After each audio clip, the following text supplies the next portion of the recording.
What's up there, boys and girls? Welcome to this week's edition of Chicken Bone Alley. Dun, dun, dun. It's a drama this week. You know, them drama podcasts get a lot of views. So if we make it a drama and or especially a murder mystery or something like that, we get a lot of views. So or a lot of listens. We anyway. can pretend. We can pretend. I don't know. Anyway. This is weird. Golly.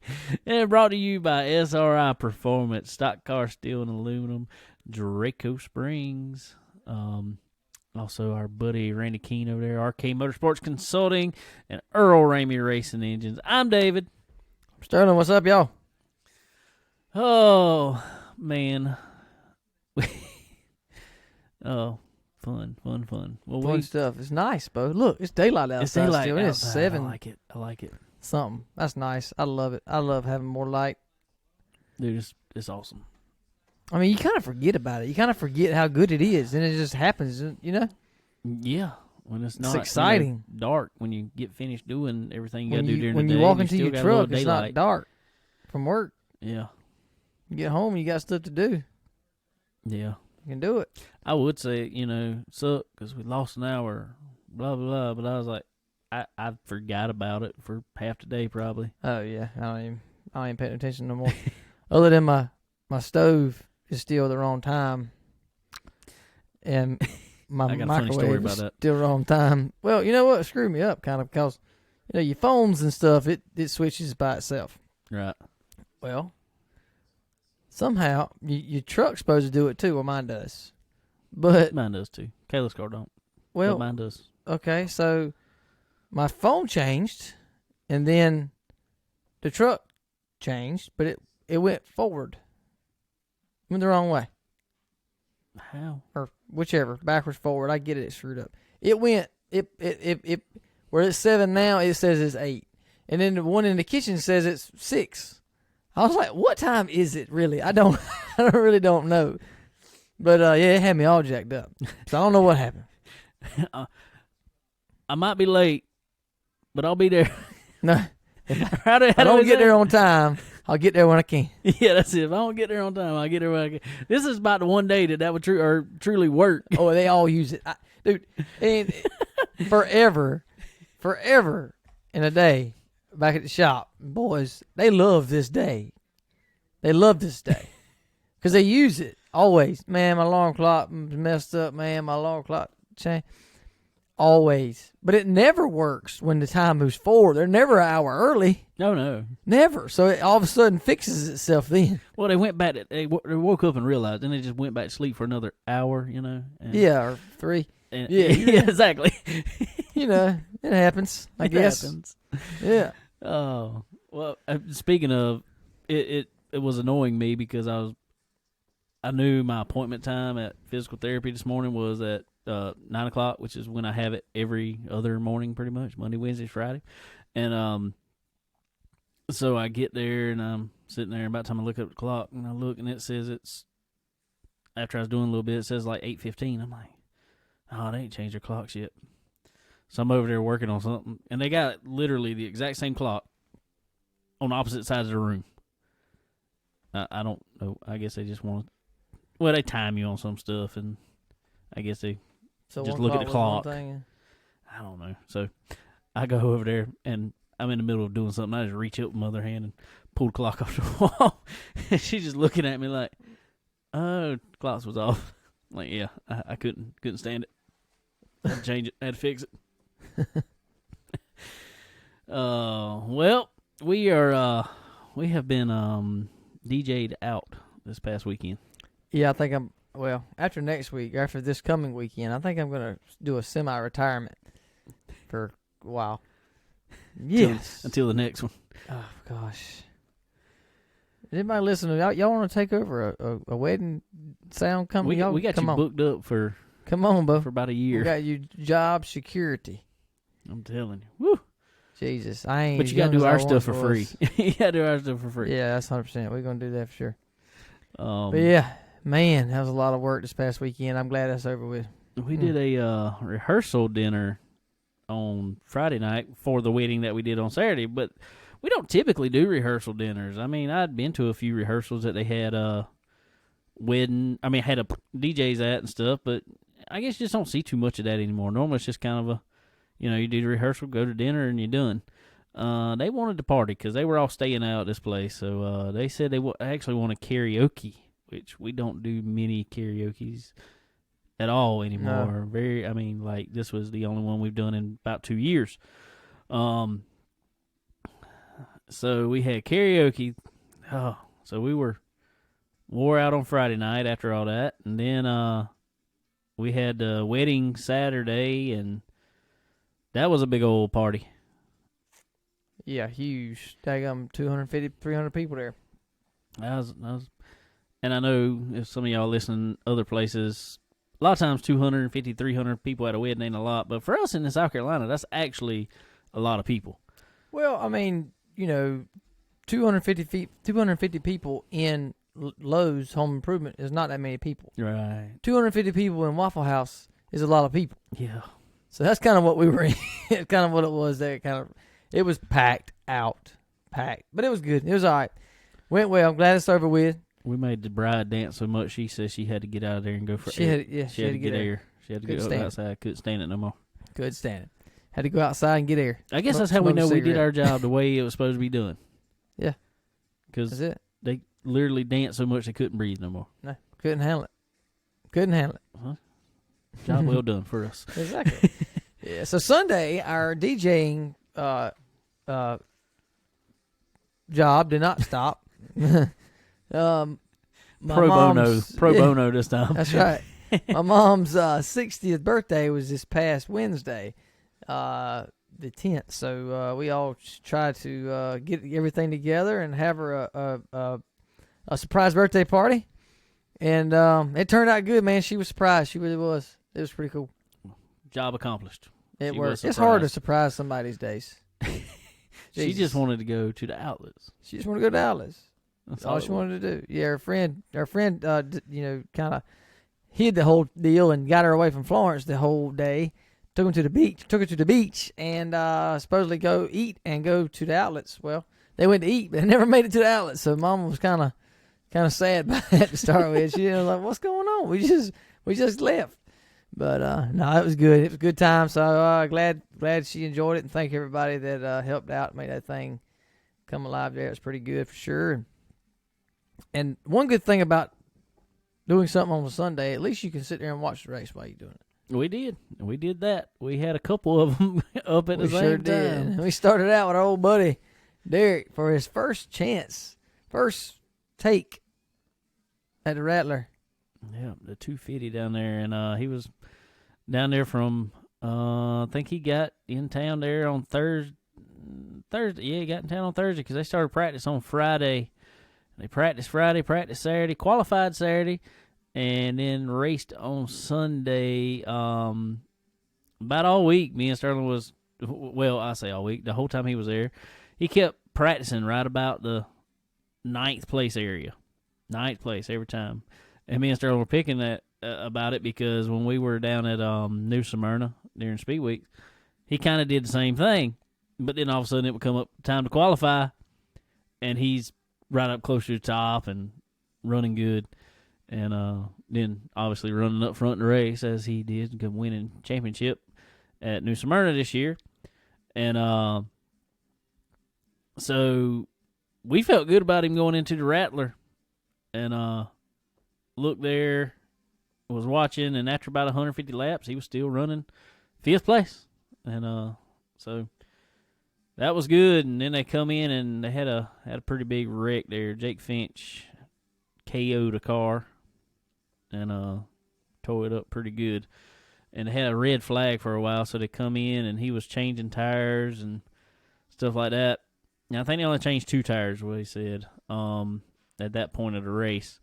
And middle of the race, all of a sudden, I talked to him. He said stagger grew like crazy in the rear end, and it just got stupid loose on him. He ended up falling all the way back to, I want to say it was 14th or something like that. Well, yeah, at about, what was it, about 75 laps ago? Ish? 50 laps ago. I can't remember right now, but anyway, somewhere around in there. They had a caution come out, and they went in. Everybody took tires, and all of a sudden, Derek's car come alive. He drove it from 14th up to 7th with how many laps would go? About 5 laps to go, ish. Mm-hmm. Yep. And they had a caution, and with 5 to go, he drove from 7th to 4th. And talked to him. He said, "Man, I just wish I had 20 more green flag laps." He said, "We could have. I think we had him." He said, "Because he was turning faster lap times than the leaders there at the end of the race." So, old Ty Majeski took home another Rattler trophy. That's his A 4th. pile of them. I don't know. He's like he's winning and everything. I think the last time he's taken that car out of the trailer or shop or whatever, he won. He won a snowball. So he takes it out and goes win the Rattler with it. But Car's got a pretty good batting average. yeah, it definitely does. He got it going on. Dude's definitely good, and he knows his way around them short tracks. That's for sure. But Derek was right there with him, like you say. Steven had a good car. He won the Pro Late Model race, Steven Assey, and has some tough luck there at the beginning of the 250, and broke what was it he broke? Broke a belt there. I can't remember what it was. I don't know what belt it was, but anyway, luckily, like you said at the beginning of it, they had a red flag, so he was able to get in there, or a long caution, whatever it was. He was able to get in there and get that repaired. Started at the back, and made his way back up through there. But I don't know, man. It looked like he was he was pressuring Ty there at the end with that 5 to go or 6 to go, whatever it was, and I don't know if he would have moved him or not. I know typically Steven Assey would have moved you for the win, and I can't say that I blame him totally, but that caution came out, and then after the restart, he couldn't get back to his bumper. Nope. So he took it home. So that's what we were watching there and at the party. Yeah, absolutely. It was pretty cool. Pretty cool to be able to do that. Always is. And we're keeping up with the Cup race, too. We'll get into that later. Some more racing that was going on this past weekend, and we were checking out down in Cochran. Had the makeup for the Gobbler. Yep. On Friday night, and then they had another race there on Saturday, big race. Brandon Overton, who had already qualified on pole and everything for the Gobbler. Dude, it's like I talked the other day, like I say all the time. If Overton gets that Longhorn, if they hit that setup, it's over. Over. It is lights out for everybody else. I'm sorry, it is done. He lapped, I want to say up to, 7th place, I think it was? So yeah, something like that, right there at Scott, and I think Scott finished 7th. So he was on a rail, and that track slicked off something bad. Oh, he was black as asphalt. He had that thing buried in the bottom. Had a little bit of moisture down there. It wasn't much, but he found it, and dude killed him, man. Killed him. He knew his way around there for sure. But like you say, man, if he's ever on, you better look out because he is on. Glad to see our buddy Will Harrington though. He had a good showing in the Super. He did.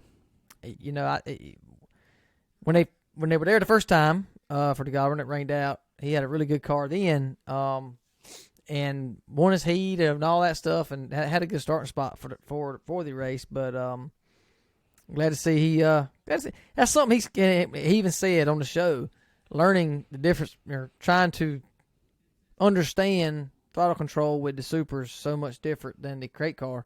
But it seems like he's getting it figured out, especially on that slick racetrack. He really is. I mean, that's a home track for him. But he, dude, I'm gonna tell you what, he does some racing. Just, it don't matter what it is. That boy wants to drive, and I like it. He, not only did he run the Super, he finished 6th in the first race, the Gobbler.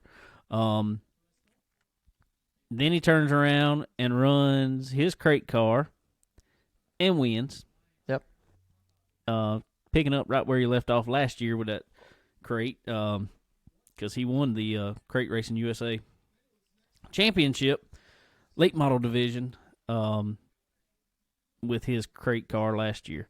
But then, not only that, he decides, since they had a big street stock race there, he was going to run a street stock too.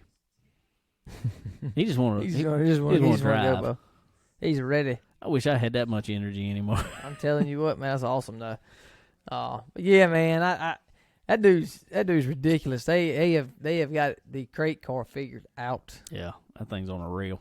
And I'm gonna tell you what, we talked about it, a couple weeks ago. But the crate world, the crate classes, the crate purse, the races are growing fast.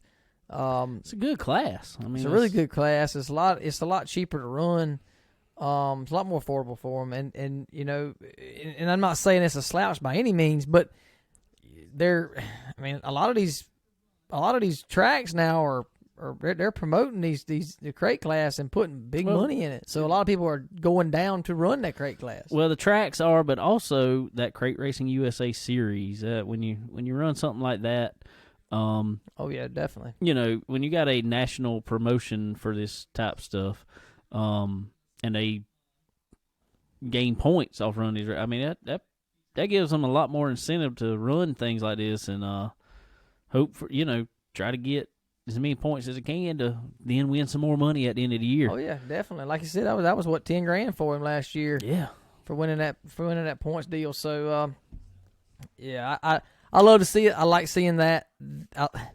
We all know how much a super late model is to fund. Well, we have an idea, I guess, but what engines cost nowadays to run supers is ungodly. And the crate car, at least you can get a motor that is affordable and run that motor and not really too much worry about tearing it up. And you know where the best place to get that motor from? I know exactly where to get that motor from. Where is that? Mr. Earl Ramey Racing Engines, man. That's the best place to go get them for sure. Go get it. Definitely so. And as we always say, go get your call Earl up. Not only get your motor from him, he sells oil and sells some other parts and stuff now too. He's trying to make almost a full line shop out of it. But he has a chassis dyno in house. Ready for your car to go on there and see which parts make the most power at the rear wheels of your car. So, y'all holler at Earl Ramey. Tell him we sent you. Absolutely. Well, it was good to see that. Finally get the gobbler in. And I know they had the Florence 50 get started. That's, Kentucky. Get that thing going up there, up north a little bit. I know it's been cold and snowy and everything else, but yeah. But one thing I want to say, really cool to see our buddy Josh Dietz. He, we talked to him earlier in the year or last year, whatever it was. Got him a new car for this year, and I think they just finished getting it all put together and stickered up and all to go run that. To go run it this weekend, and he come home with a win, man. He did. First race out in that car, and brought home his win there at the. He's also running. Is he running crate or running steel? He is. I can't remember. I'm not positive of that. I don't know. Look it up. My bad. Josh will tell us. He'll tell us. He'll text me. Yeah. He'll be like, I'm running this. Okay. Oh, great. I know now. Yeah, but anyway, hats off to him. That's still really cool, especially first time getting in that car. I mean, had no idea, nothing about it. Get in there and knowing that they got a good piece there. That's reassuring to them. I'm sure, knowing that they put their money to test there and it paid off for them. Sure did. I don't know, man. That's really cool. Ricky Thornton Jr. won the super race up there. Yep. At the Florence 50. So there was kind of some spread out racing this past week. There was some spread out racing, but I'm gonna tell you what, it's gonna be coming all into one spot in Eastern Kentucky here pretty soon, because I think Wednesday night they're gonna have a pile of them at Bristol. You mean Eastern Tennessee? I mean Eastern Tennessee. I'm thinking about Kentucky, and I'm saying in Kentucky. I mean, it's close to Kentucky. It is pretty close. It's pretty close, but not quite. It's pretty close. Oh, yes. We've been watching. We got our little subscription here for Race XR to watch this Bristol Dirt Nationals here, and yeah. I've been watching watching practice go on for the past few days, and man, the cars on the track. But I'm gonna tell you what. I guess I will have to say, I ain't gonna say I was doubting. I just, as I said last week, week before stuff when we talked about Bristol on here, I was just worried about putting that many cars on the track and keeping that track in good shape. Right. But they have done a pretty good job so far because they have practiced. There's been the crate late models, there's been the modifieds. I think I saw street stocks out there. They've even had a couple super practices, but there haven't been many supers there yet. And Hornet classes, they call it. All been on track. And from what I can see on TV, track has looked good. It looks really good. It does. And it seems like they keep. I don't know. They just probably had 2,000 modifieds on the track just a minute ago. Literally, the entire infield was filled up with them. Yeah, there's a pile of them. And I don't know if they were running heat races or practicing or qualifying or what exactly they were doing. But after that, they got out there and they, with a water truck, watered it down and then ran the Packer cars in and they back at it again. So it's really cool. I'm glad that it's paying off and it's working. That's always a big worry that we all have that want to see this stuff take off and go.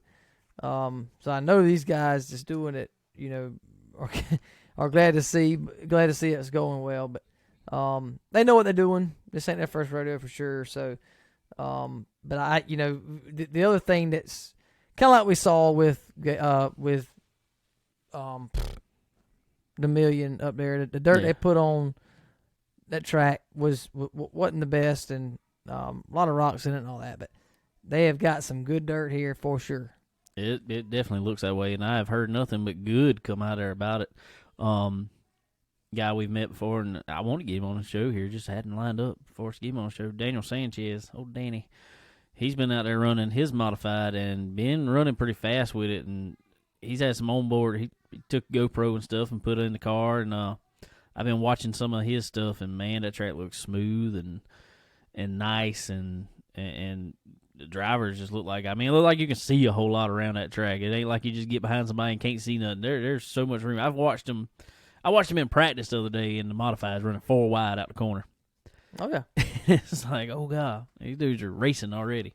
But it is I'm gonna say it's probably a driver's nightmare because these dudes are not letting off the gas here. Oh no, and not they at are all. Hanging some RPM, and yeah. After this race, I think they're probably gonna be quite a few motors sent back to the motor builders.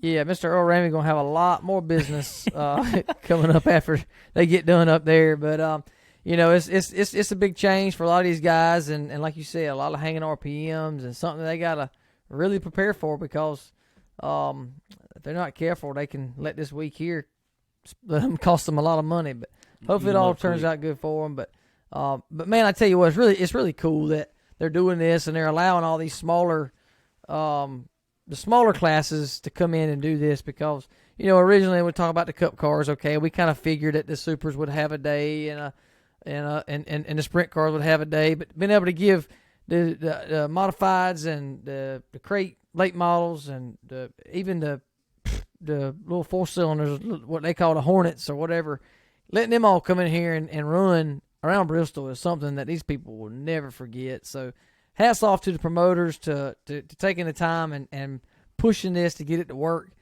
in their favor, man. You couldn't ask for a better facility to do it. You definitely couldn't. It's cool to see. It's cool to see, and it's cool to hear the guys talk about, names. I like hearing them talk about names you don't ever hear. Sometimes I might not know them. They might talk about them. I still might not know them, but they're getting some information about them and putting their information out there, and that helps these guys a lot.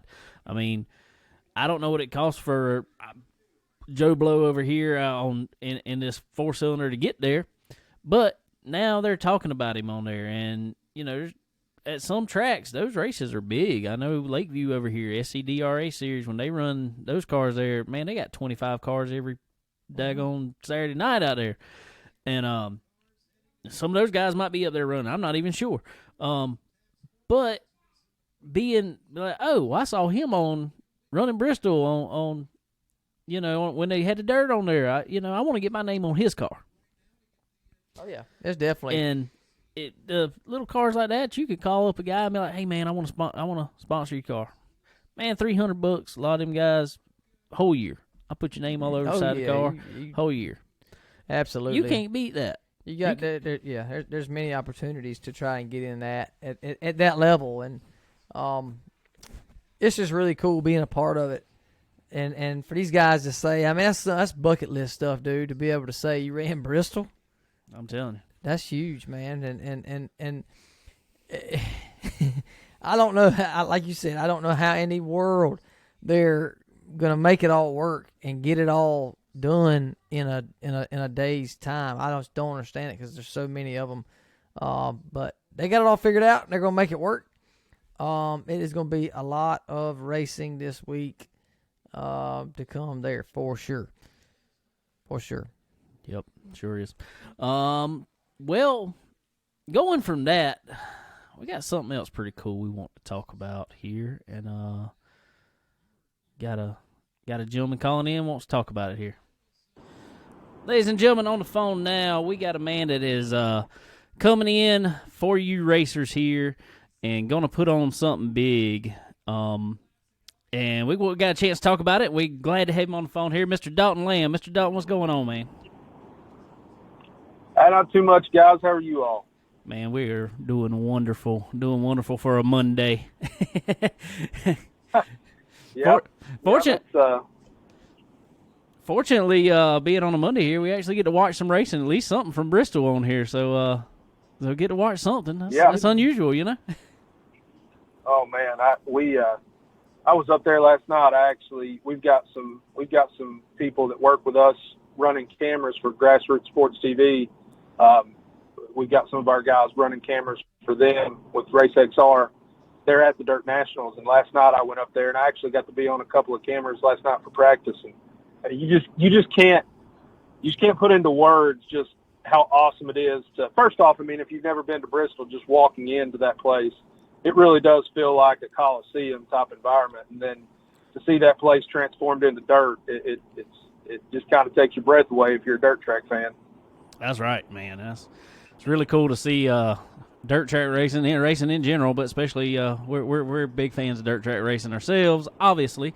So, but cool, man. So going from one cool race into another race, we want to talk with you about something you got going on here, the Carolina Sizzler.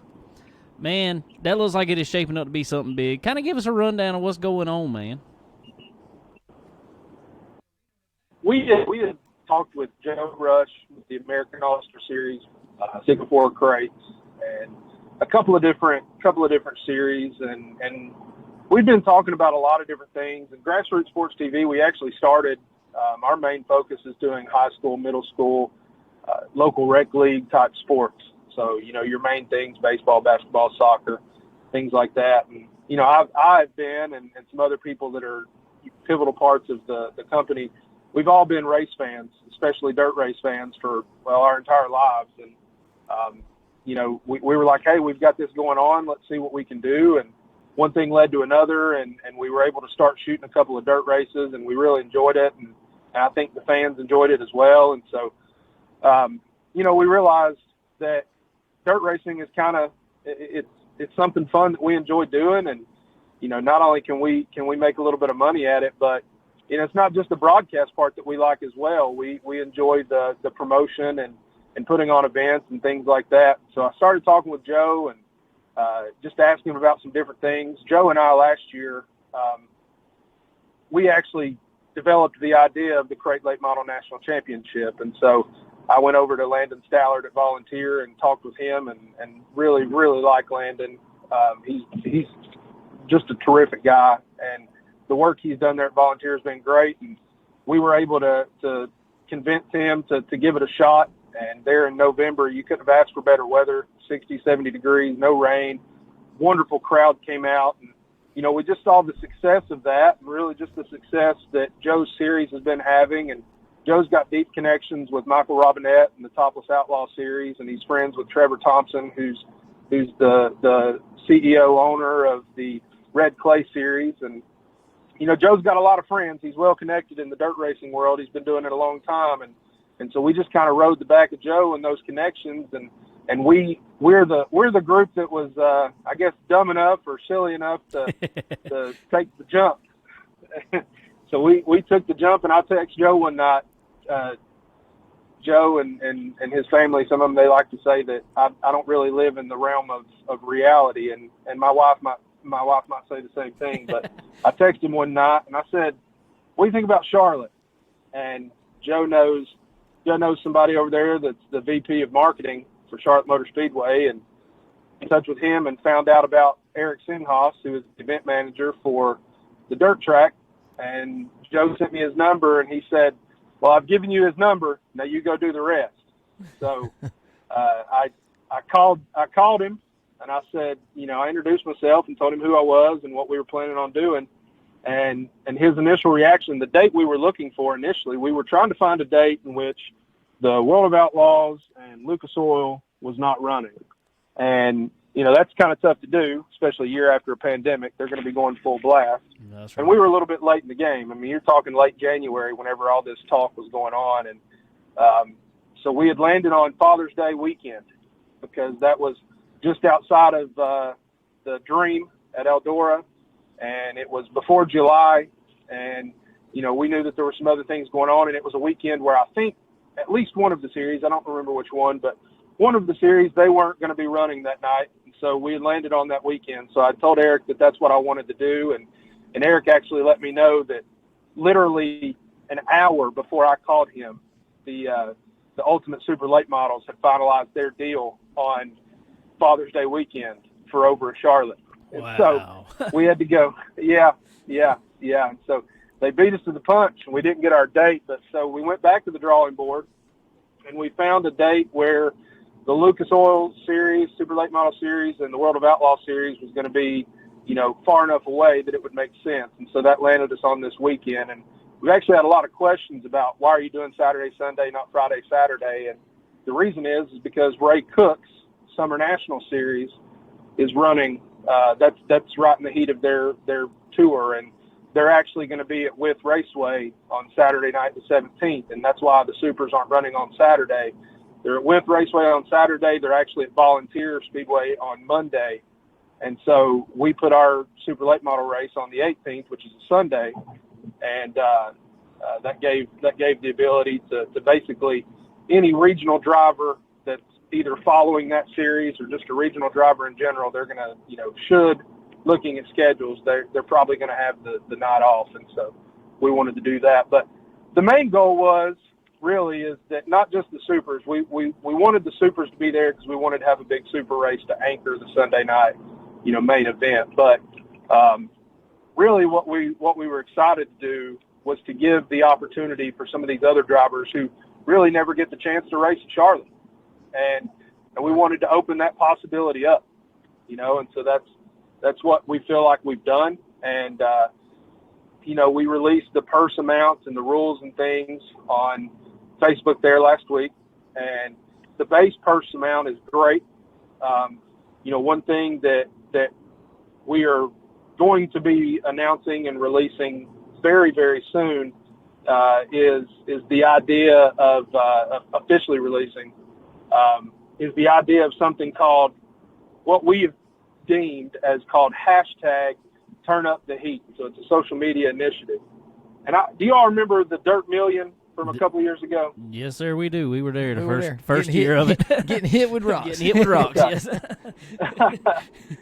So essentially we are using this social media initiative called hashtag Turn Up the Heat, playing on the word of the Carolina Sizzler. And so basically what it's going to allow is that instead of just increasing the Super Late Model purse on Sunday night, fans are going to, and there's a website that we're going to push out there and that fans can go to and they can give donation amounts and sponsorship amounts, I guess I should say, in different amount totals. And then each amount total has a different gift set, ranging from a koozie and a shout out on Facebook thanking them and Twitter and things, all the way up to, to not only just free tickets to the event, but also free tickets to any dirt racing event that they want to go to in the 2022 year. So whether that's the Dream, the World 100s, whatever it is, there's a package where if you're an individual sponsor, we're gonna give back in a way that says thank you for that. But the goal is that every single bit of the money that is made from the hashtag Turn Up the Heat initiative is going to go towards raising the purses. And I don't just mean the to win amount. I mean the purse amount for the entire field. Great. For every single class that we're running on Sunday night. And so, I don't want to run through, I don't have the list in front of me. I don't want to run through what those 2 win totals or the purse totals are for Sunday night, but they're pretty hefty. They're there on the Facebook. There's a link where you can find that. You can find the rules and the purse amounts and everything else. It's got the breakdown through the field. But we know that the to win money, that big number that you put out there, $20,000, $30,000, $40,000 to win, that sounds good and everything, and I think that gets a lot of fans' attentions. But at the same time, having that purse more evenly spread out through the field, I think that kind of rings in drivers' ears a little bit. And so, we want to do that as well. And we're not just doing it for the super late models. We're going to do that for every single class that we have there. So, depending on how much traction that gets, I mean, the purse amount can go through the roof. The base purse amounts are already extremely, extremely high. I can tell you that there's a couple of series that are going to be there that the base purse amount for Sunday night's race is the biggest race they've ever had. And some of the others, it's close to the biggest race they've ever had, if not tying the biggest race purse they've ever had. So there's going to be some big money on the line, but, money is great. The to win money is great. That's what, everybody likes to win it, but, we're out there to have a good time. We want to put on a good show, and we want fans and drivers and just anybody that comes out to the show, whether they're watching it on Grassroots Sports TV or whether they're watching it there at the track. We just want people to have a good time. I mean, at the end of the day, that's what dirt track racing is about. That's right, man. And like you were saying about the purses, though, what is really cool is I've looked at those base purses and all, and it's like you just said, paying back through the field makes a big difference to these drivers. One, in the decision in coming, but two, it makes a big decision in, all right, I'm going to race harder for this position, and I'm going to put on a show for these, because that's a little bit more money that I get. We've talked with guys at big shows that have decided not to go run B mains because there was no money to go into the A. And, so now that's going to help a lot. That's awesome. Yeah, that was our idea behind that, and I can't really take a lot of credit for that. That's a lot of Joe. Joe's really good about listening to his drivers, and Joe made mention of that, and Joe is a pioneer for that. He's big on that. He likes to spread that purse out because he says the same thing. Exactly what you guys just said, that the more evenly that the purse is spread out, the more cars that you're going to get to show up, and that's the true thing too. When you go to watch dirt racing, it's most of the time, I won't say all the time, but most of the time, it's not just single lane racing. You've got multiple grooves, you've got battles everywhere, and sometimes the best racing in an event isn't even happening up front. It's 7th, 8th, 9th, 10th place when you've got guys out there that are just driving and they're beating the doors off each other just to finish 7th instead of 8th, or finish 9th or 10th or something like that. So, we want to reward them, and we think that our base purse amounts are pretty good. We think I think people are excited about that and are going to be excited about it, but I think it's going to also make it exciting to kind of get to see those purses continue to rise for Sunday night as well. So you are 100% correct in that, and I think that's going to be an awesome show. One question I got, and you talked about it a little bit. What was the decision in deciding on to do it at Charlotte? Yeah, so we realized that Bristol's being ran there, and it's a great, it's awesome. I think that the car count speaks for itself, that people are excited about running Bristol. And shoot, I'm excited about getting to watch people run Bristol. And that's just, I think it's awesome. But at the end of the day, when you think about dirt track racing and you think about Charlotte, I mean, it's one that everybody knows. Everybody, they know about Charlotte, and the super late models get to race there. And, as you all said, and as many, many, many fans have said, it's nice to see more events coming to Charlotte as opposed to the 2 or 3 that happen each year. And, it's not but about 2.5 hour drive from us over here in East Tennessee. And it's a big venue that allows for a big event like this to go on with really good facilities. And, they're used to hosting big events where there's big car counts and lots of, fans in attendance and things like that. And so, we thought, hey, if you're going to do something big, you might as well do it on one of the biggest stages in dirt racing. And we started at the top, and our goal was to start at the top and then work our way down. So that was the thought process behind it. Well, that's cool. That's cool, and that's like I just said. I'm glad to see something over there because there for a while they wasn't using the track for very much other than the big races. I mean, you'd have monster trucks there a couple times a year, and a couple dirt races. It was sad because for us too. I mean, it's about 2 hours from us. So being able to get up there and see some more racing, and I love the layout, and like you say, it's a big stage, especially for a lot of these local guys that get to go up there and do this. That's going to be huge for them, and just all around, it's perfect to take your family to that racetrack. It's going to be a perfect place for it for sure. Yeah, we're excited about that, and I think that this COVID stuff, I think we're finally getting. I won't say beyond it maybe, but we're getting to the point where with vaccines and things like that, we're hopeful that by maybe July, I know that the North Carolina governor raised the attendance capacity from like 10% to 30% within the last 30 days. And we're hoping that continues to trend, towards at least 75 to 100%, by the time July runs around, because, we want people there. We want people to, come out and just in droves and have a good time and get to watch 2 really fun days of racing. And, we're excited about that.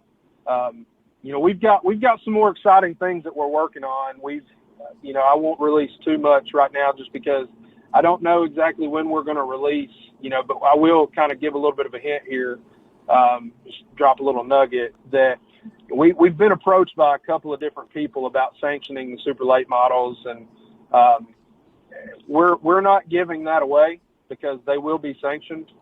But and I think that you've seen probably there on the rule sheet there that the sanctioning is going to be called the American Super late model, and that's what they're going to be called. That's the title of them for the weekend. Gotcha. For the Sunday night race, and there's going to be more to come out about that. We're excited about it. We've discussed with a couple of different track owners and series owners and drivers and even a couple of fans as we've talked about it with these different people, and it's going to be something big that, well, I feel like it's going to be big, and so does our team. We feel like it's going to be a really big thing for dirt racing and drivers, tracks, and teams and fans and series. It's going to be something that I think everybody's going to benefit from, and I'm really excited. I'm really excited to announce it, mainly because I've been working on building a website for like the past 3.5 months, and I don't really know what I'm doing. And then trying to keep something like that quiet to the masses, that's pretty tough. I'm just excited to tell everybody and see if other people are just as excited about it as I am. So, look for those announcements coming on our Facebook page, the Carolina Sizzler Facebook page, within the next few days or a week or so. And, we'll make that known and then maybe even get a chance to jump back on here and talk with you guys about that some more. Most definitely, man. Anytime. Absolutely. We'd be glad to have you on here. Well, Mr. Dalton, I'm sorry. Sterling want to ask another question. I want to ask one other thing here. For everybody that does not know yet and is going to be listening and wanting to find out more, let everybody know about the about Grassroots TV, Sports TV. Let them know how to watch it, all that whole deal. Yeah. So, the Facebook page or Twitter, you can find us, just at GR Sports TV. And then the website is GR, the letter G, the letter R, Sports with an S, TV. So it's grsportstv.com. And so as we get closer to the race weekend, we'll, we're going to have a ton. We're following full-time the American All-Star Series, the Red Clay Dirt Series, the Topless Outlaw Series. We actually just got a contract sent over today. It's going to be announced here pretty soon with a track. I'll say there's a track down in Georgia that we're going to be doing their races this year. And so, we're going to have 100, 150 or more events that are going to be on the Grassroots Sports TV platform. So Awesome. Not only just the race itself down in Charlotte, but everything else that's going to be on the platform this spring that's going to have a lot of racing. And then, you'll also, your subscription, even though you're getting it to have racing, your subscription is going to allow you to watch, high school basketball, football, baseball, everything else that we do on there as well. So, Awesome. Just grsportstv.com. That's how you can find us. Well, everybody go check it out and get ready to watch some awesome racing. Well, Dalton, thank you so much again for coming on here, and we can't wait to hear more and more about the race and about everything else y'all got going on.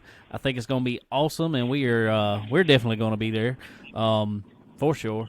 And like I said, we appreciate you coming on here and spending some time with us, man. Absolutely, man. Anytime, just give me a shout, and then, you guys come over there, work it, whatever you want to do, and make sure you stop by and come up and hang out with us, and we'll have a good time. So we'll definitely do it. Sounds great. All right, man. Thanks again, and we'll be talking to you soon. All right, guys, take care. Thank you, bud. Man, that is some awesome stuff there, and I want to thank Mr. Dalton Lamb, Grassroots Sports TV. I want to thank him for coming on with us again. That's really cool. And dude, that's a race I can't wait. That's gonna be really, really cool. Cannot wait. Well, like you say, I mean, like we just said, promoting for these guys to come up and get the opportunity at that big a stage, like you said, to get it there and run for good money. I mean, that's huge for these guys, especially a lot of these local people, because we know some of them very well that go run regular weekly Saturday night shows. Not that there's anything wrong with it, but go run for a couple $100. Yeah. And to be able to go up there and have the opportunity to get on that, I mean, that big a scale and get the dirt track at Charlotte, that's a big deal. And for a lot of these people, and then go run for big money like that to them, that's great. So, hats off to them as well. Can't wait to get there. Can't wait to be able to hang out with a lot of these guys and meet them, and I hope it continues for many years to come. It's gonna be a lot of fun. I'm ready to get up there and, like you just said, talk with all the guys and try to get some of the guys talk to us, in smaller classes that you don't ever hear from. That's what I want to get on there, and plus, who knows who will be there. It's be watching out on the Carolina Sizzler Facebook page, especially. They may have Twitter page and all that stuff too. But regardless, check out social media for the Carolina Sizzler. Y'all gonna want to be watching that. There's still some awesome news gonna be coming out about it in weeks and months to come. See who's all gonna be there and see what purses end up being. I think you're gonna see some guys there that's really gonna be there. Some big time competitors. But it's the dirt track at Charlotte, so it's always a little bit of a crapshoot there. I've never seen one guy that tends to dominate very much there. It's I don't know.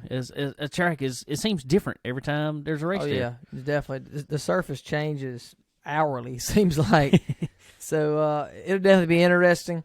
But cannot wait. That's in our backyard essentially, and like we said earlier, I love seeing that they're going to run it. Have some big events there throughout the year. Man, I can't wait. It's gonna be cool. That's gonna be a lot of fun, and it's gonna be fun. I'm ready for it. It's gonna be. I know why they call it the Sizzler though, because I can see it now. It might be cool today, but on July 17th and 18th in Charlotte, it's gonna be Might be a little toasty. toasty. I might be standing behind the water truck. You never know. That'll be all right though. That'll be all right. We'll be out there. Out there hanging out with them and yeah, but like you said too, though, man, great day. Trying to find a date that can work with every class. well, there were so many. Not only the Lucas Oil and the World Outlaw stuff. Not only did that, they trying to cram in here, there, wherever they can go, as many dates as they can. Not only them, but there's so many tracks that push back races from last year to this year. And they have filled up a calendar. So, but what's cool about that is you got the guys going to, I don't know, going to run the World Outlaw races. I don't even know. I haven't even looked because that schedule's so crazy. Or Lucas Oil. Both of them, they're crazy schedules. I don't know if they even have a race that Sunday. So even if they don't, some of them guys are going to be headed back over here this way to run Charlotte. But it's just, other than that, there's so many little tracks that, here, there, and everywhere. They got races that, like I said, they push back, and it's crazy this year. So I'm glad they found a date. That's gonna be a good date. I really think that's gonna be good. I'm hoping that becomes a every year staple, maybe. Oh yes, I hope so for sure. Well, cool deal. What other, we got any more dirt racing action to talk about? That was kind of it for the week, wasn't it? Well, kind of going back to Cochran real quick. Yeah. Old Brad Keselowski got his first take in practice for. That's right, he did. For Bristol. I think he's going to run a crate car. He ran a crate car there. I'm assuming he's probably going to run a crate car here too, at Bristol too. They haven't released that yet. I know that Austin Dillon's going to run a crate. Which surprises me. And I think Corey LaJoy is going to run a crate. And maybe Brad, because Brad kind of practiced. Well, Brad was in a crate at Cochran. Didn't run that well. I didn't see what all happened. I think he finished 10th or 12th, something like that. But, to my knowledge, I don't know that he's been in one very much. But, but yeah, he's going to be running that. And then, there's going to be quite a few Cup drivers down there, up there running. And in Eastern Kentucky, Eastern Kentucky. Or Tennessee, Eastern Tennessee. Wherever Bristol is. One of them up over there, But no. It'll be exciting for sure. But glad to see them guys stepping over to the dirt world. And, we've talked about it before, but I don't know, man. I kind of think NASCAR is kind of worried. They see a whole lot of eyes on dirt in the dirt world, and they see what the stands look like. I mean, you go to these 10 and 12 and $20,000 to win races around the South here. Well, that's like we talked about last year, middle of last year. We went over to Lancaster to see that was a World Outlaw race. Yeah, and it wasn't no crazy money. I think it was it might have been $20,000 maybe to win. I don't think it was that much. I think it was 12. It may have been 12. Yeah, it wasn't that much. But dude, good Lord, it's been a long time since I've seen that many people at a dirt track. It was unreal, absolutely unreal. Yeah, I don't mean just the stands either. It was stands. There was standing room only in the stands. Yeah. And in the infield was the same way. There was nowhere else to park. No, we were back. We were in the infield, so we know. Fortunately, we got there really early. It was a nightmare getting out of there, but I think that's what they see, though. I think they see that, and I mean, it worries them when you see these Cup races, and they're having to fill the stands with banners or dirt or whatever just to keep it not where it doesn't look so bad. But I think they're going to they're going to be forced to look at other avenues like. Well, I still don't know. I've thought about that, and I'm wondering. I think it could go to two ways. I think either, like you just said, they might look at some avenues of more dirt like they're doing at Bristol. Maybe, I don't know. Or maybe not, and they just talk to some of them guys, like Brad Keselowski, like Joey Logano, Austin Dillon, Corey LaJoie, if he's going to do it now, Kyle Busch. Because look at the eyes that have been on Kyle Larson. Obviously, this is where this started. Kyle Larson decided to get in a dirt late model, and he's got a good average in what he has done there. He has won 2 out of the 4 races that he has run. Charlotte last year, he finished in the top 10. Was running really good in it. The only one he didn't run good in was in Portsmouth. Had bad luck there all weekend. So maybe the other look that could happen that I'm thinking is maybe they're wanting, it's just, hey, let them guys go down there and run a little bit of that, get the eyes on them, and then we'll gain fans from the dirt side to then watch NASCAR, because they'll watch that guy that they watched on Saturday night at the dirt track. They'll watch him go run the Cup race the next day somewhere. So I don't agree know. with that. I do. But NASCAR's going to want to make money at some point in time on it. Well, oh yeah, but the only kind of the thing I could say is I think it's going to do a reverse. It's going to be kind of reverse for NASCAR, because I know a lot of dirt guys that do not like asphalt, and I know a lot of dirt guys that don't care for NASCAR. I do know a lot of NASCAR guys that like dirt. So we're a rare breed. We like all racing. We like all. We don't care. We race soapbox derbies. We don't care.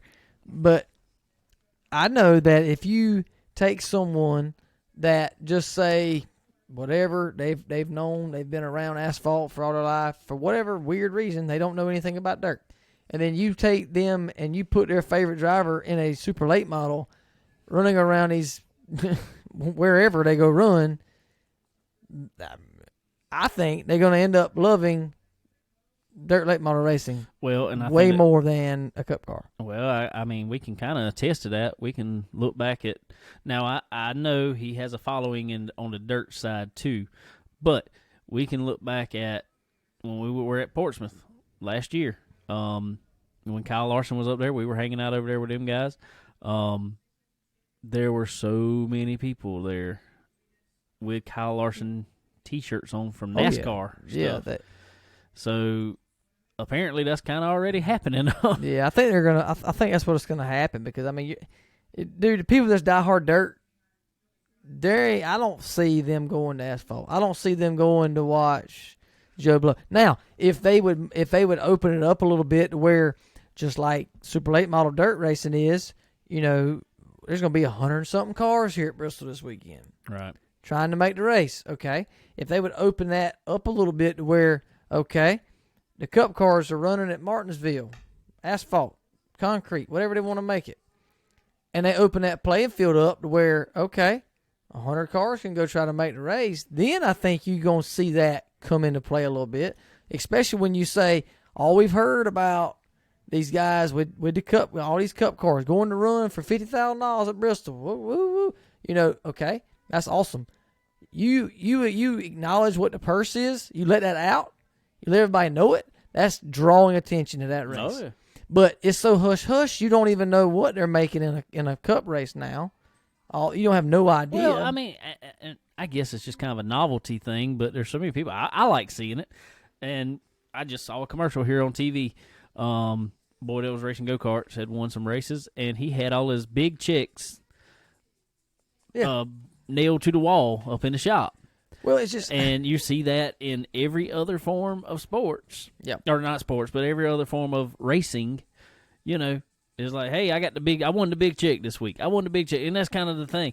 NASCAR, no, we ain't talking about that. Well, you can't, and that's what I say. That's why I don't like it, and it kind of gets away from the personable side of things. And like I said, when you start putting a wedge in between the average Joe and Kyle Busch, when you start making that big difference, and he's above all these people, for long it's going to start hurting you more than it's helping you.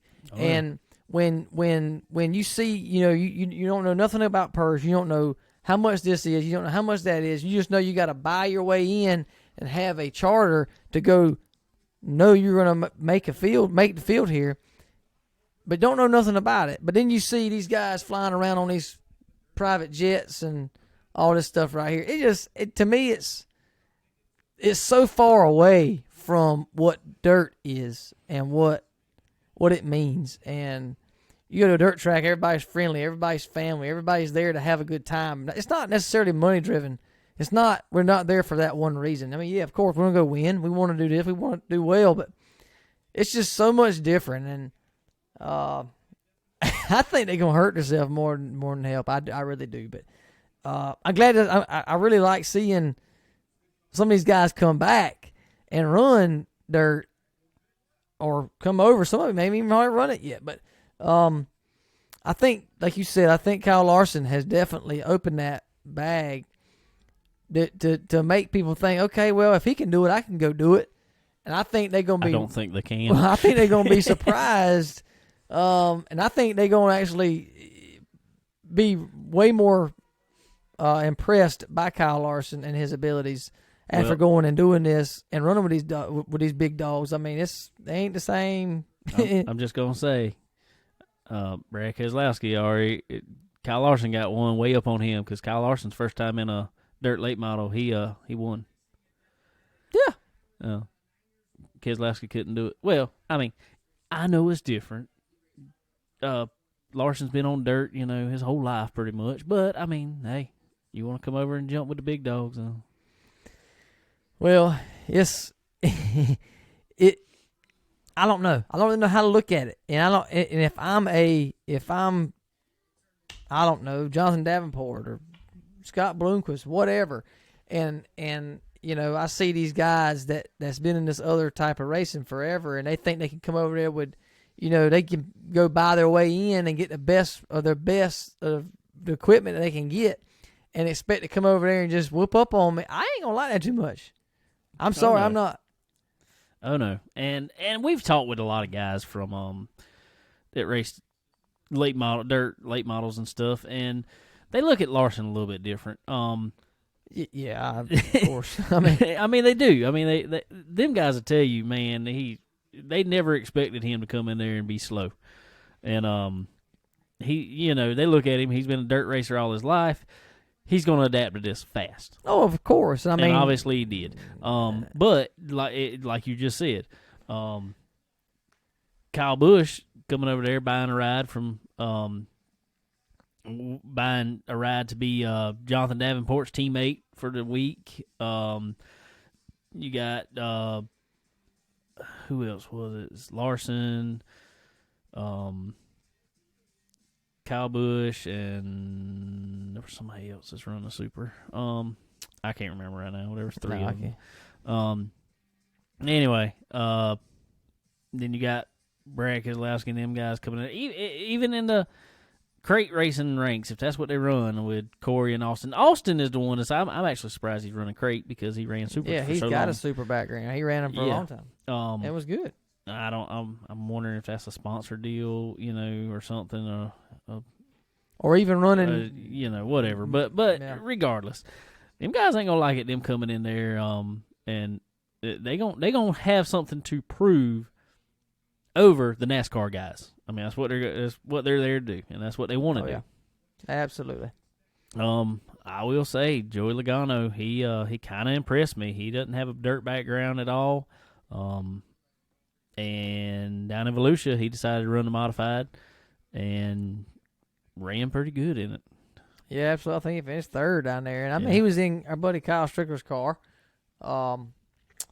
We saw that car win. Yeah, we saw what it did at Charlotte last year. I mean, dominated. Now, but it's still, I mean, it was pretty good to see. So, well, that's the difference in dirt, though. I mean, and everybody tell you this: just having a good car ain't gonna do it on dirt. No, not at all. You got to know how to drive it. That's the whole deal, because I've seen people on dirt give them the exact same setup, and one guy can't do nothing with it, and one guy go out there and smoke the field with it, and Right. you just got to know how to. You got to know throttle control. You got to know steering input. I mean, you just got to know all that stuff. So, Yeah. so it's gonna be a fun week to watch here at Bristol to see what them guys do.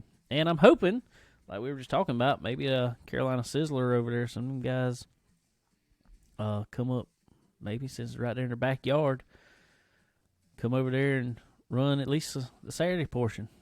Oh yes, that's going to be a huge crowd. There's a lot of competition around here that's going to love to go run Charlotte for sure. That'll be huge. I guarantee that'll be huge. So looking forward to that again for sure. And a lot going on in the dirt world right now. That's for sure. It's growing huge right now, and we love it. We love seeing it. It's awesome. Man, stuff popping up everywhere, and it's great. Gives us something to talk about for sure. Plenty to talk about. Yeah. We just got to pick and choose which races we actually end up watching. Yeah, it's really hard, especially when doing full-time jobs and weddings and Lord knows what else. And but it's all good. But speaking of running good, our buddy that came and hung out with us. Tongue twister there. Apparently. Came and hung out with us again last week. Our buddy Tyler Mon, man, I tell you what, dude, over there at Phoenix with Kyle, he got practice, dude, spot and passing. If they pay passing points in that race, Kyle won that race. I can tell you that. but dude, he was busy again, man, because there was a bunch of 3 and 4 and 5 wide in that race again.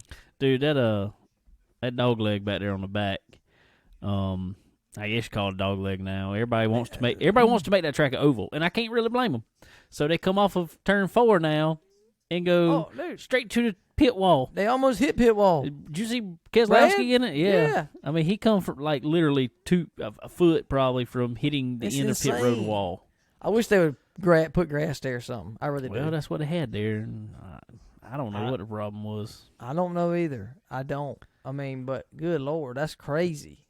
People were trying to cut through it then and tearing up cars, so they put asphalt on it. Okay, let them do it. I say, put that stuff that they put at Charlotte there. Yeah. The kind of natural turf. The turf, yeah. So don't tear up the car, but you don't want to run through it. Right, you run through it, you still gonna be screwed up. So exactly.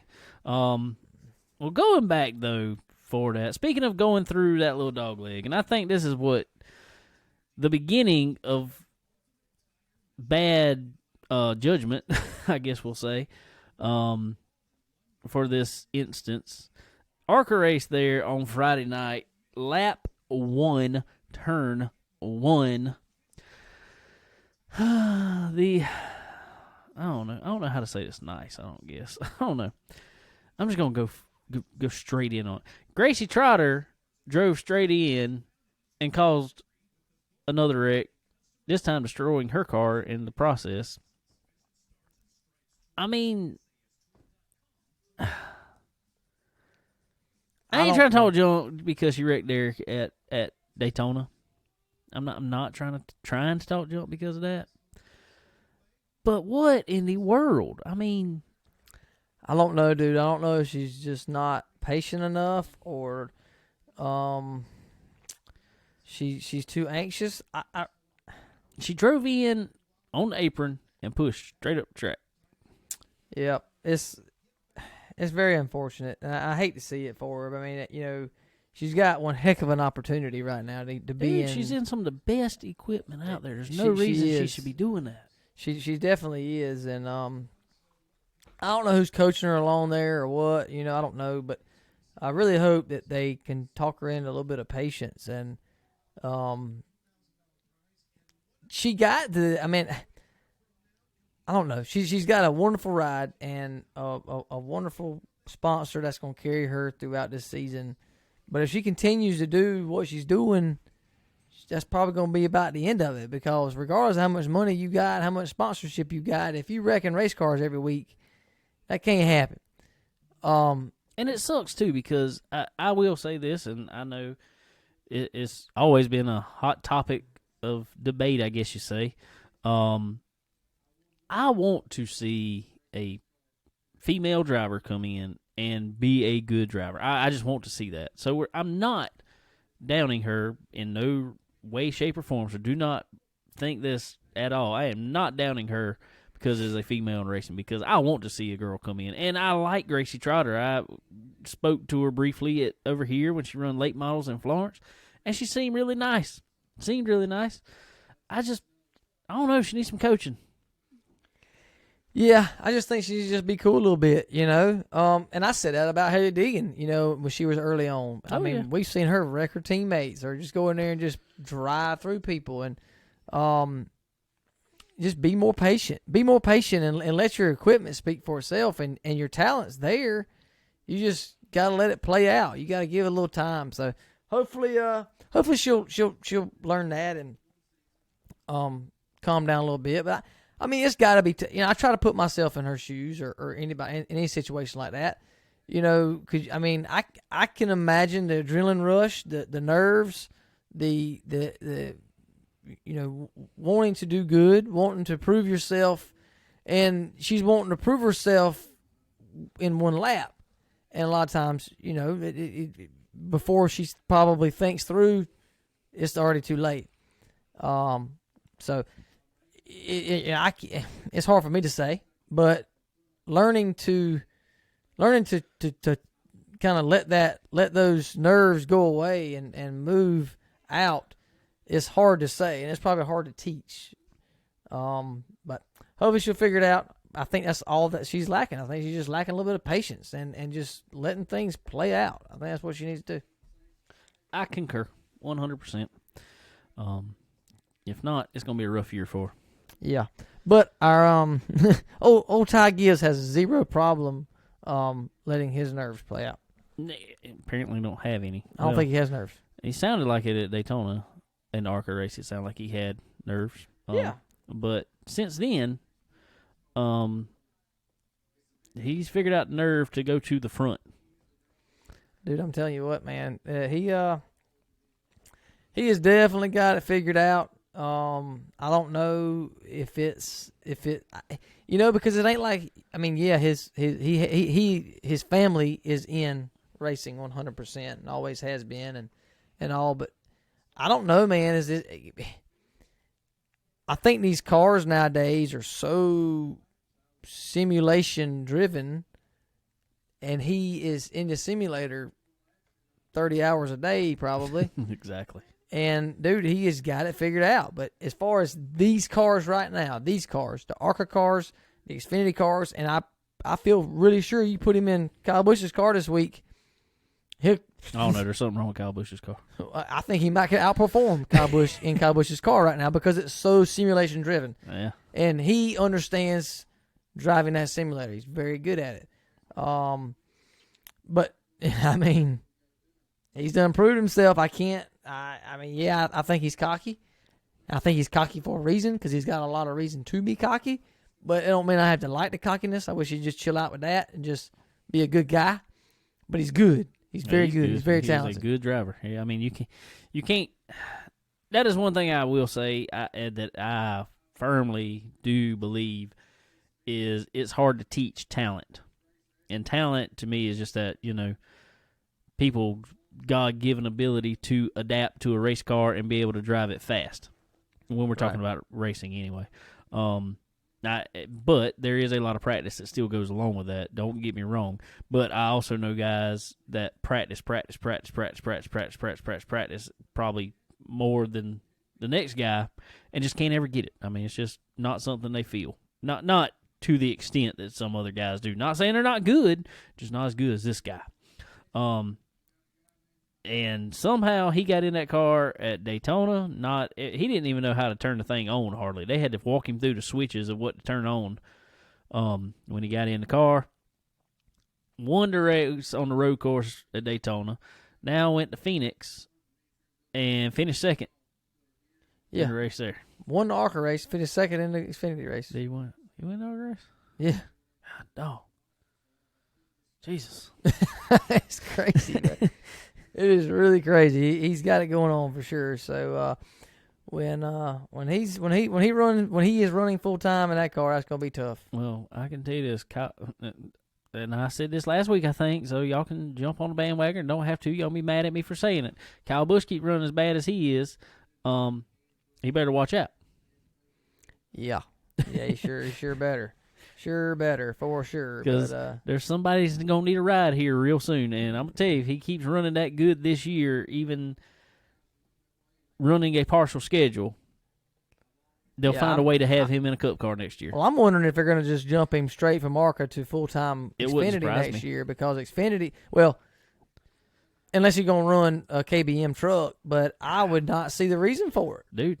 Why? If he runs all these races, he is now NASCAR approved to run super speedways. It wouldn't surprise me to see him in another 2311 ride next year in a Cup Series. He may do that, I hope they don't, though. I hope they don't, too, but the way that sponsors are now, it would not surprise me. Right. I'd love to see him, I'd say, well, of course, I think he'll win the ARCA championship this year because he's going to run the whole thing. I'd like to see him go to Xfinity. I don't know that he'll go to trucks. He might, but I say I don't think so. I say next year go to Xfinity and win that. I'm sure probably, but I don't know. But Austin Cindric going on to the winner.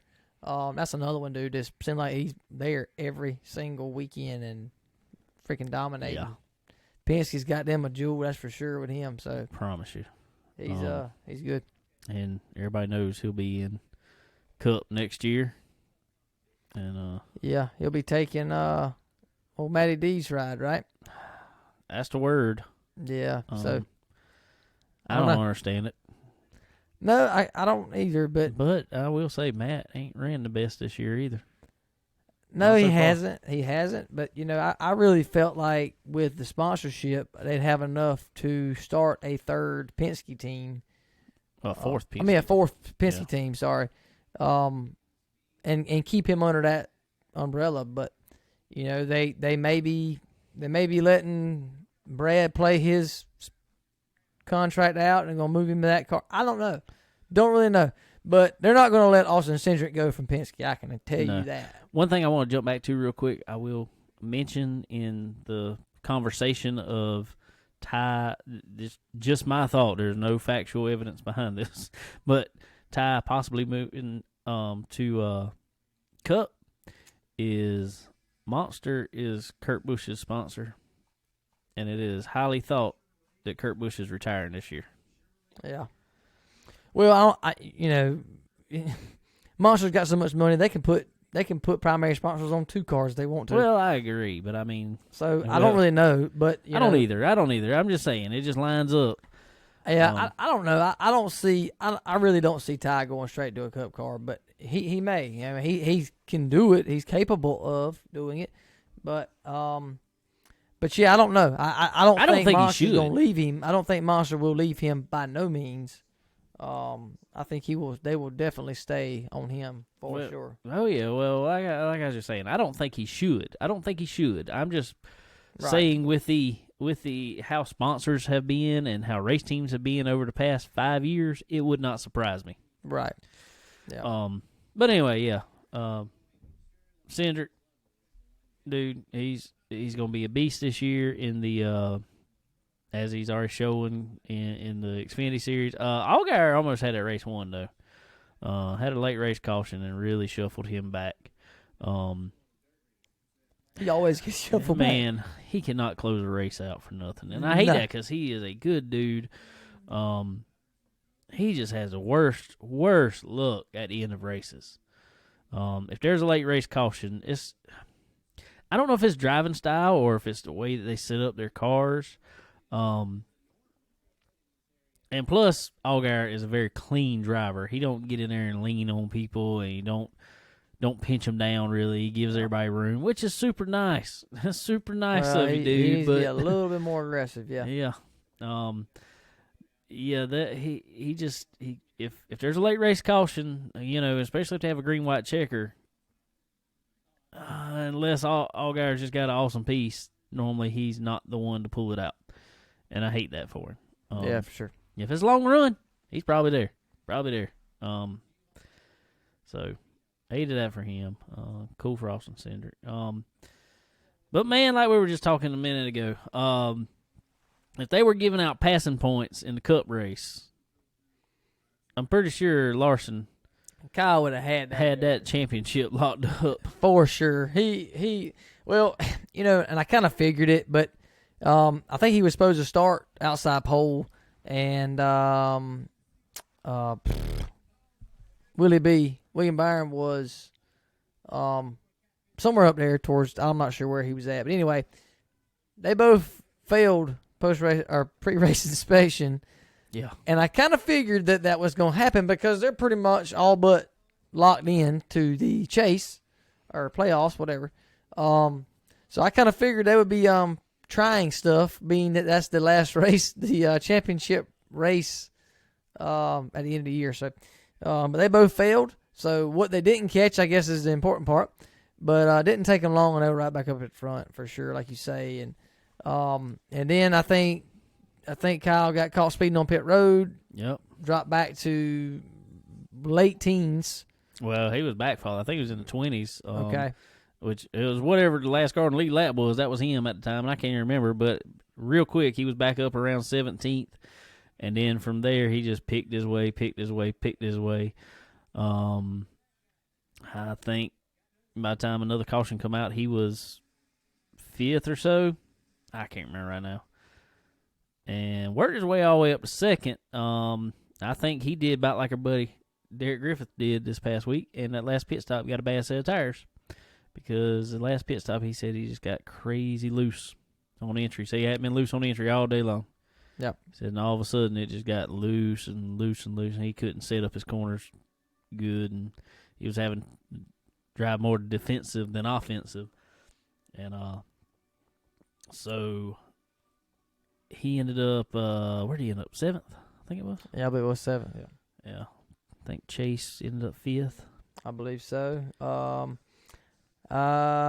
Willie B was somewhere right in there, and I think Bowman was the worst. Bowman got Hendrick spun finisher. out early. Yeah, but I think he ended up finishing like 13th. So Yeah. they were all within the top 13. telling I you. know that. Hendrick's there this year. Hendrick's there. Yeah, they are figuring. I mean, obviously stuff they were out. there last year because they won a championship, but for the majority of the season, they didn't look, class of the field. They looked like they were there, but not class of the field.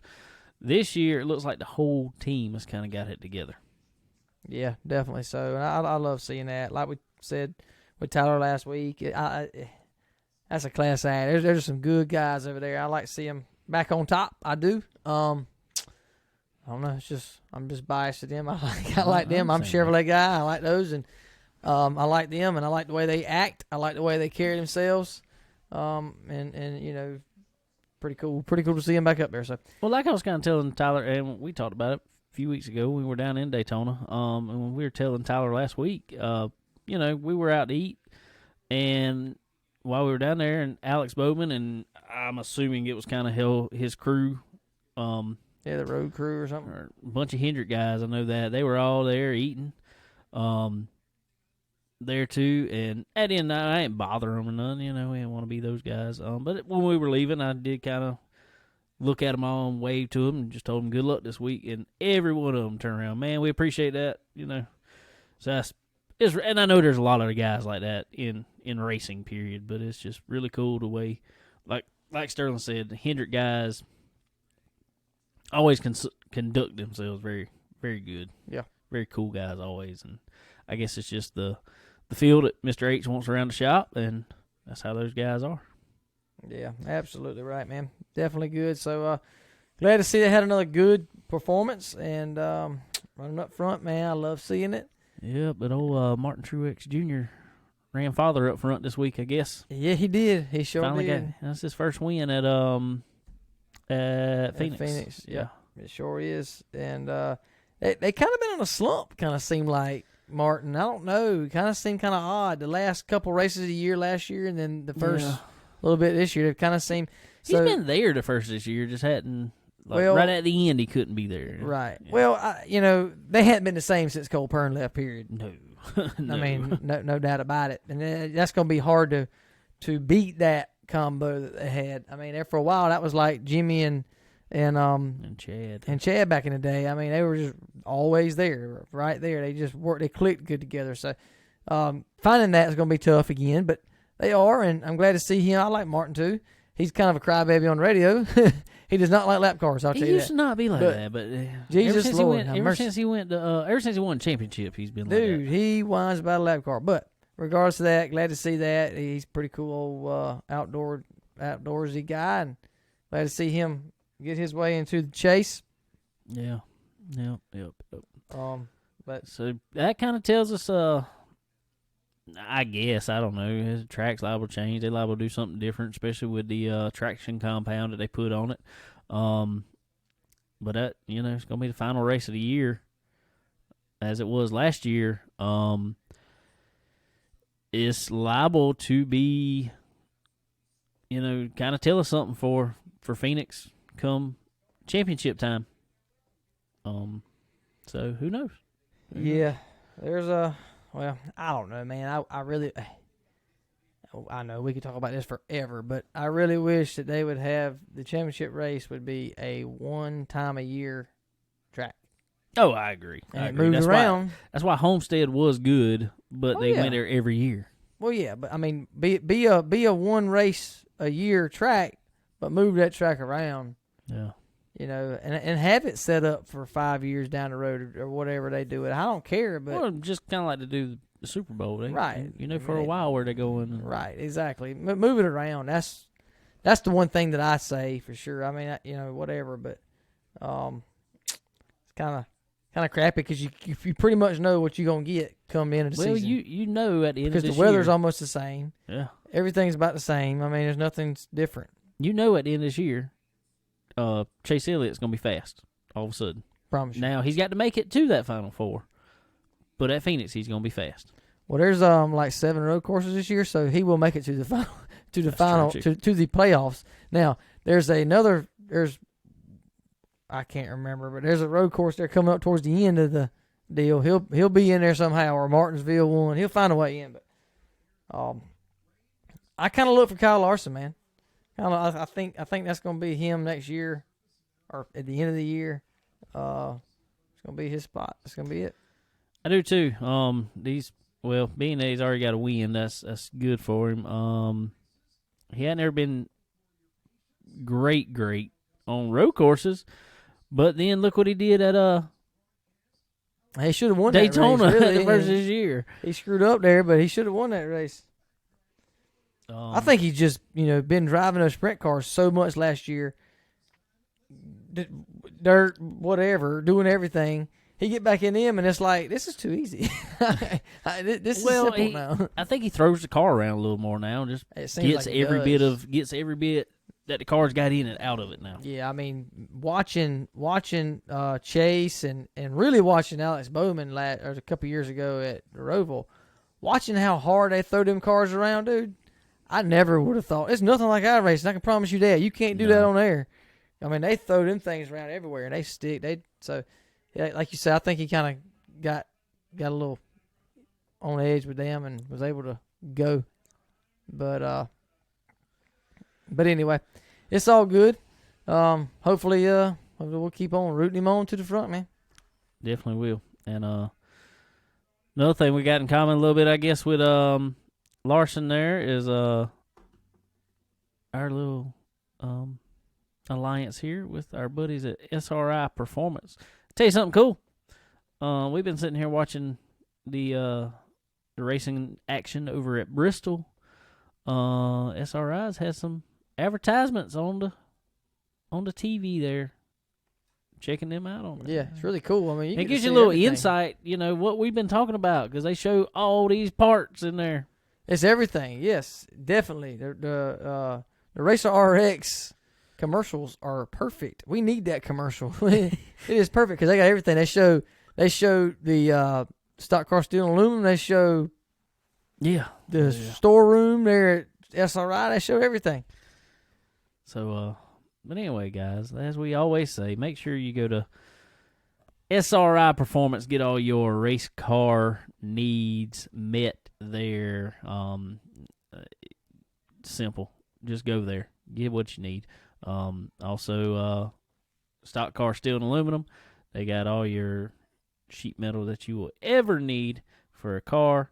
Obviously, they got pro moly tubing to build all your cages and everything that you will ever need. Some of the best tubing on the market that you can get. Draco springs, top of the line springs. You won't find a better spring. They're so good they run them on modifieds in iRacing. Run them everywhere. So y'all go get everything you need. SRI Performance and Stock Car Steel. Y'all go check them out. Be sure to use our promo code if you're looking up online and buying parts there at checkout. Use promo code CBONE10. That is C as in Chicken. BONE10. Get you 10% off of your order. Well, what else we got this week, man? Dude, that's a whole lot of good stuff this week. I know that. A lot of stuff going on. Like we keep saying, the racing is getting jam-packed. A lot of good stuff to look forward to. Man, I can't wait, dude. Tell you what I'm looking forward to. There's a lot of racing going on. Do not get me wrong, but let me tell you something I'm looking forward to. Give you all a little quick snippet. Anyway, I guess. Y'all be listening out. I know this episode's great. All our episodes good. I think y'all are going to be pretty excited for next week's episode. You should be, anyway. Yeah, definitely. I am already. Oh, I really am. I am already. Going to be big. Yes, sir. Absolutely. But be sure, guys, to go on all your social medias and check out the Carolina Sizzler. Especially on Facebook, keep up to date with it. You can look at our Facebook. We been sharing all their posts about everything that's going on, all the announcements that are coming out for it. Pretty soon, I imagine we'll see some announcements of coming up here in the next couple months. Anyway, who's going to be running? See some more big payouts. There's already, I'm gonna tell y'all. I know we didn't talk about the exact payout money, but it's pretty nice. Pretty nice, and that's not just for supers. That's for every class. Pretty nice stuff. So there's going to be a lot of guys we're going to be talking about going to it. Like I said, I can promise you we'll be there and trying to talk to all those guys. So y'all go on there, check it out.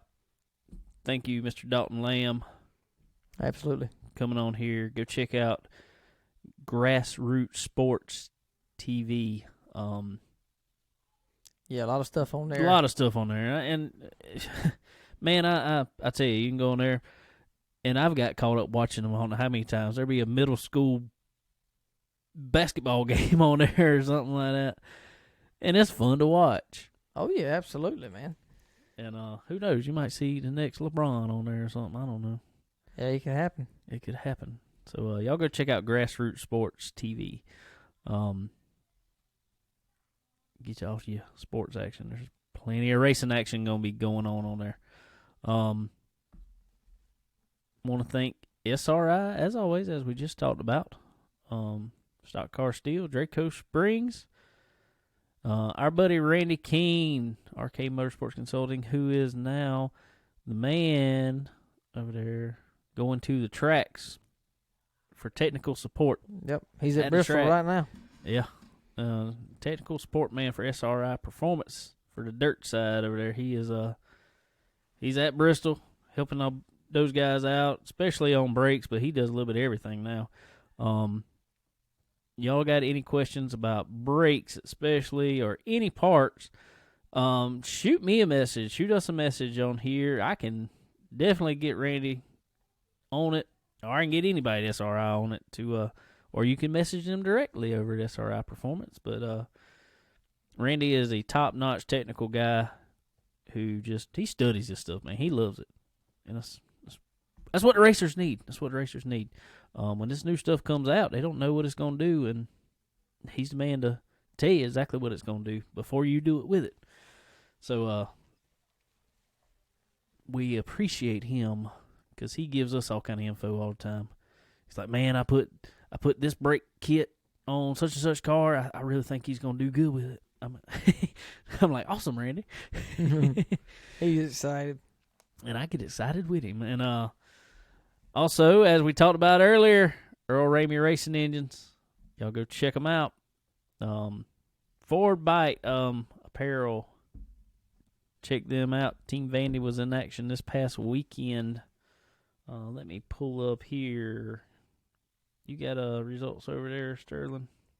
Let's see here real fast. They went racing some more in the 600 micro sprint. They had to put the motor back in it because, like we said last week, they bent the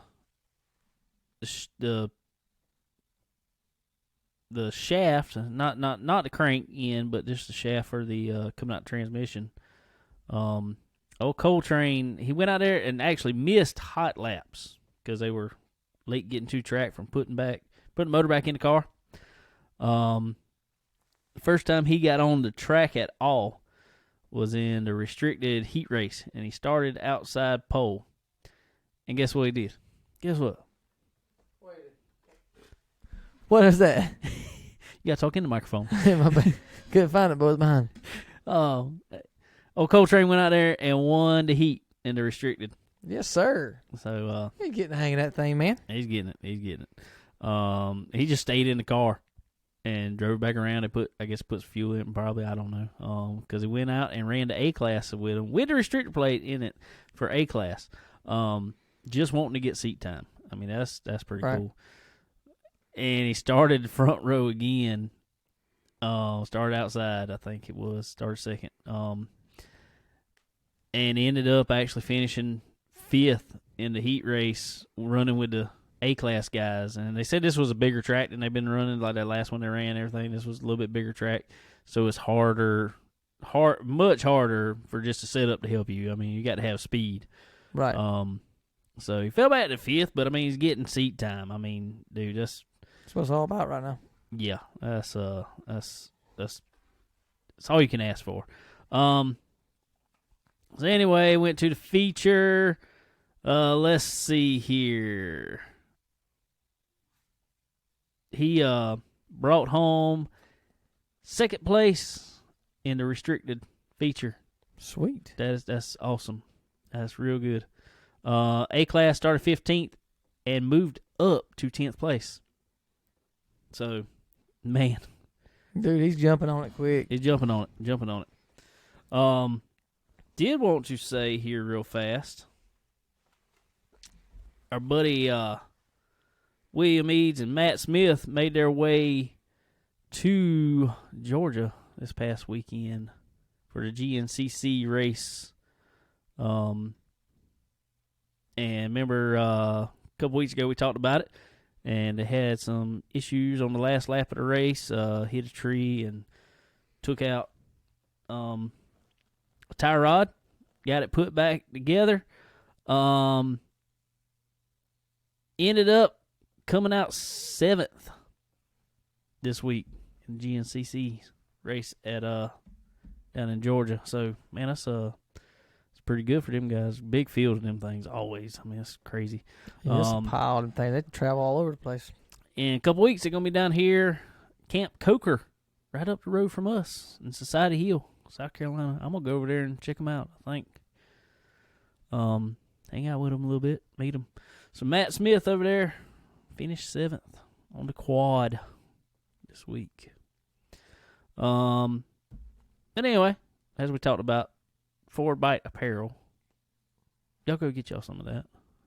Gotta get some it. stickers. Get some koozies like we got our drinks in right now. Get some T-shirts. Get some hoodies for a Christmas present next year because it's warming up. I'm tired of cold weather, so it's warming up. Yes, thank goodness. Go get you some clothes there for Bite. Check them out. Checkered, the race hub. Awesome social media for racing only. Racing only. That's it. Racing. Period. Nothing else. Just racing. We ain't talking about politics. We ain't talking about nothing else. We're talking about racing on Checkered. Check us out on Checkered. We post post a good bit Checkered. At least you're going to see us every week posting our episodes up on Checkered. So that's pretty cool. RMAX Solutions. If you are in the fab industry and you need when you need your tools worked on in the fab industry, because sometimes that happens. Oh yes. Yeah, plasma cutters, yeah, welders, whatever.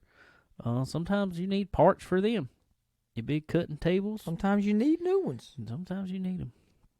Go check out RMAX Solutions. They got many, many resources and different sources to hook you up with many different brands, types of machinery, anything you need when you are in the fab industry. Go check out RMAX Solutions. They can hook you up. And how about go check out Chicken Bone Alley? Yeah, go get it. Go like, subscribe, whatever. Do it. Do it all. Well, guys, I reckon we done for the week. Yeah, I believe so. Thank y'all for listening for sure. Again, for sticking with us and hanging out with us a little bit, taking a little bit of your day, and while you working, listening to us, whatever it is, we appreciate it for sure. Working, riding. I'd say working out, but You never know. I don't think we're good workout motivation. You never know. The music's pretty good. Yeah, beginning and the end. 30 seconds. Hey, you never know. Just replay the end over and over and over. That's all you gotta do. So, anyway, guys, like Sterling just said, thank y'all for hanging out with us again this week, and we will definitely be back next week, and hopefully the week after that, and the week after that, week after that. We've made it this far. That's done right. pretty good. All right, guys, we'll see y'all next week. Later.